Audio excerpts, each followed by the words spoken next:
So this video is to discuss the first wave of feminism in the US, which spans a period from roughly 1848 to 1920.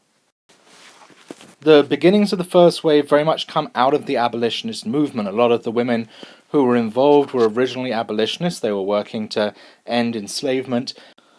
And once they were in those spaces that were fighting for human rights of a particular group of humans, they found that their own rights weren't being respected and wanted to organize for women's rights.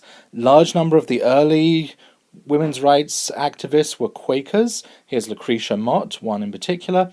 And the reason for that is that the Quaker faith, which comes out of the Christian tradition, views all people as equal in the ability to give God's testimony, which means that within Quaker meetings or churches, there's no organized preachers. Anyone from the congregation can just get up and speak and be listened to. And as a result, this was kind of the only place a lot of these women had been listened to, had been respected for their opinions, for their thoughts, and had an opportunity to engage in public speaking. And so that was really a step up for them. The Quakers were also deeply involved in the abolitionist movement. They were kind of half of the Underground Railroad, the other half, and the more risky half, being enslaved and formerly enslaved people of African descent in the South. But Quakers were often the people who provided the safe houses in the North to which people were transported via the Underground Railroad. So they'd already been involved in that activism, and this just kind of extended from that. The beginning of the movement is marked as 1848, which is when a declaration was made in Seneca Falls, a meeting of women who declared the need for women's rights. And that Seneca Falls declaration, you can read it online, it's definitely modeled after the Declaration of Independence, quite intentionally so. So it's definitely drawing a connection to the Founding Fathers and the type of liberty that they were looking for. Some examples of first wave feminists: Sojourner Truth, on whom there are readings today, her speech Ain't I a Woman being very important. She was a self-educated woman who spoke very powerfully on several subjects. In particular, she was an expert on the Bible and Christianity, and that was important in terms of understanding. That was often used to justify the oppression of women and of people of African descent in society, and so her ability to speak back to that was very effective.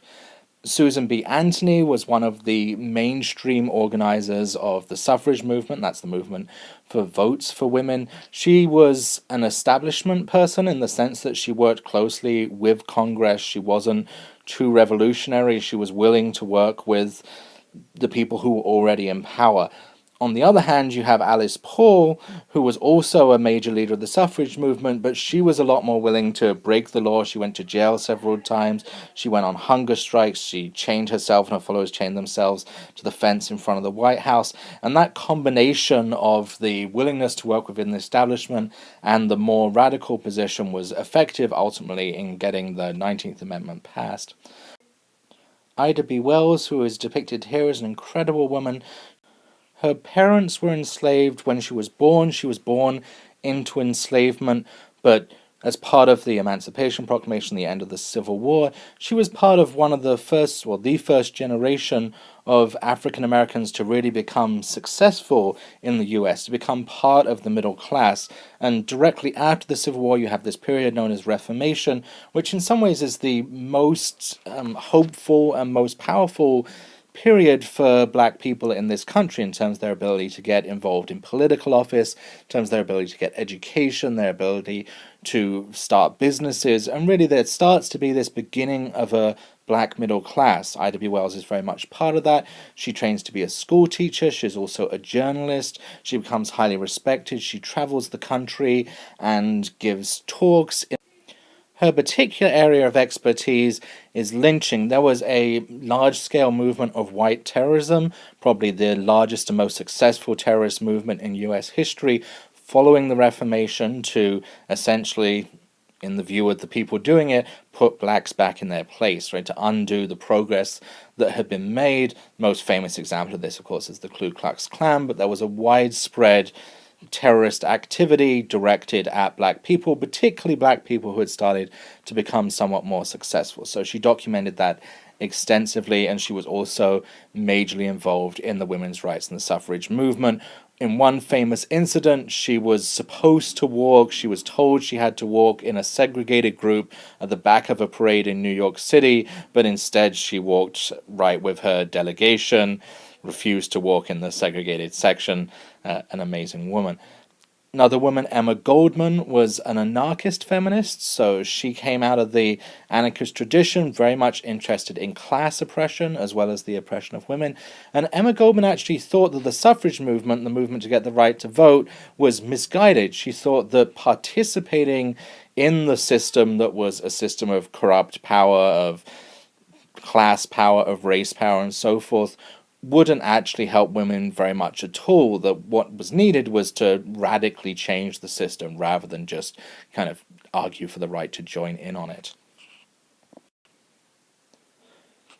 So the way that the first wave feminist movement is normally described, which there's some truth to but isn't the whole story, is that it was a liberal movement, and by that we mean that they were interested in getting access to large social institutions. They weren't so much interested in changing those institutions as saying that women shouldn't be excluded from them. In particular, education. So during this time, you have large numbers of women joining the university system, going to college, still a small minority, but certainly significant. Voting, of course, the suffrage movement being the flagship movement of the first wave feminists. And then access to property. In lots of ways at this time, women were not able to be financially independent. They weren't able to own property. They weren't able to have bank accounts. Their possessions were transferred to their husband, a law called the paraphernalia law, when they got married. So they essentially lost everything. There was no, even if they had some wealth to begin with, which was unlikely because they pretty much couldn't get jobs. And so access to the system of property that allowed people to sustain themselves was crucial for women to not be 100% dependent on getting a husband. It was a very middle-class movement. This was obviously a concern predominantly for middle-class women who could potentially have wealth in the first place. It was also a very white movement. As I said, the feminist movement was segregated in several ways and tried to stop women of color from being involved. So this is definitely the most prominent and public face of the mainstream of the first wave feminist movement. It's white, it's middle class, and it wants access to existing institutions without radically changing them. But I want to question that account, because while there's a lot of truth to it, it's not the whole story. For a start, it's worth remembering that this politics was incredibly radical. Here we have Alice Paul holding a sign comparing the President Wilson to the Kaiser of Germany during the First World War, so comparing the president to the leader of the enemy during wartime.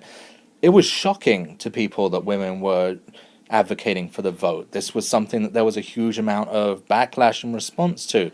People thought that women were intellectually inferior. They thought that their husbands already had the say for them and that women wouldn't need the vote. The idea was that basically there was a vote for the family, that the male patriarch of the family cast that represented the interests of the whole family. In the same way that we don't let children vote, we expect their parents to vote on their behalf. The same thing was believed about women.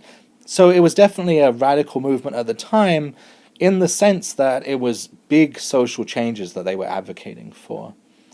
As I mentioned, there were also anarchists within this movement. There were people fighting for sexual freedom, the Grimke sisters most famously, Emma Goldman also involved in this.